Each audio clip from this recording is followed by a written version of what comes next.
In the 8 years before I became mayor, TfL fares went up by more than 42%. Londoners were paying some of the highest public transport fares of any major city.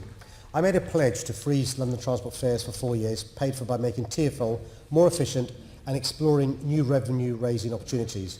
Since I became mayor, all fares set by TfL have been frozen. To put this into perspective, the overall increase in national rail fares over the last 4 years is around 8.8%. In January, national rail fares will rise again by up to 2.8%. The introduction of the Hopper fare, which enables passengers to make unlimited bus and tram journeys for the price of one within the hour, has also made travel more affordable to millions of Londoners. Since its introduction, the Hopper has saved customers money on over 368 million bus journeys, with more than 450,000 bus and tram journeys made every day using the Hopper fare.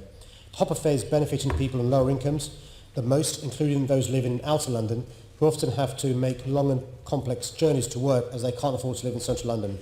I've also protected a range of travel concessions, which is an important part of providing affordable travel in London and ensuring that everyone can participate in the life of our city. I'm proud of what we've achieved to make transport more affordable. TfL is providing a vital service to Londoners, and the policies we've delivered since 2016 are helping to provide a way of life for Londoners to create new opportunities to reach their potential, whoever they are and whatever their circumstances. Thank you, Mr. Mayor. Hopper fares and frozen singles aren't any good if you're living in outer London and rely on a travel card that's actually gone up every year since you've been mayor. Will you do anything to make travel cards affordable? Well, we've revisited this. We're revisiting an issue that I've talked about in the past. So the way the travel card works is an arrangement between central government, DfT, and train operating companies.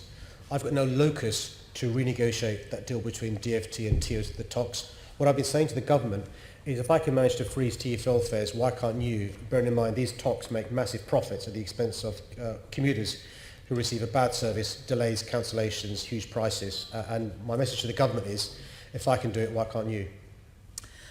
Thank you. The last figures that I've seen show that actually 1 in 4 journeys are made using a travel card, so it is a really significant issue.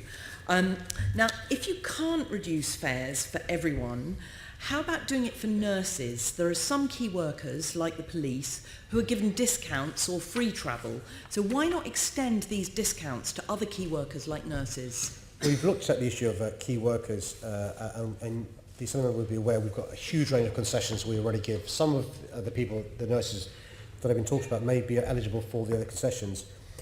One of the biggest obstacles to the reduced travel, subsidised travel, free travel is definition. How does one define a key worker? For many people, a key worker also includes cleaners, porters, planners, some of the staff who work for, dare I say it, you. And so if it's radiographers, those others who work in hospitals, and so there's a real issue with definition. That's why our fares freeze is so useful to all Londoners who use public transport, particularly those poorer Londoners who live in outer London who have to use buses. The Hopper fare has been used by a huge number of Londoners. My ability to freeze fares would be far greater if the government hadn't cut our operating grant by £700 million a year. So, one thing that would really help me is lobbying the government, not just in relation to getting TOCs to freeze their fares, but also in relation to a decent operating revenue settlement as well. Yeah, no, we can agree on that. Earlier this year, I found that 20% of people felt forced to own a car in London. In much of London, car ownership is still rising. Wouldn't a measure of a successful fares freeze be more people using public transport rather than cars? Well, we have in London every day more than 5 million people using the tube, more than 6 million people using our buses. Around the country, there's been a massive dip in people using public transport, people using buses. We've not seen that in London. One of the reasons is because of my fares freeze. Another reason is because our public transport is very good, affordable, accessible and safe. We've got to carry on investing in that. But it's made really difficult with no operating grant. The good news in relation to car usage is that as a consequence of my ultra-low emission zone, brought in this year, opposed by the Conservatives, we've seen fewer non-compliant vehicles coming into central London, more compliant vehicles being used and air quality being improved. A good example of a policy good for the air, good for more people using public transport, opposed by the Tories. The former mayor, Ken Livingstone, had a 70p bus fare which massively boosted bus use. Do you think you're being radical enough with fares? The former mayor had a brilliant Labour government. If I had a brilliant Labour government, I could do much more. I've got an awful Tory government.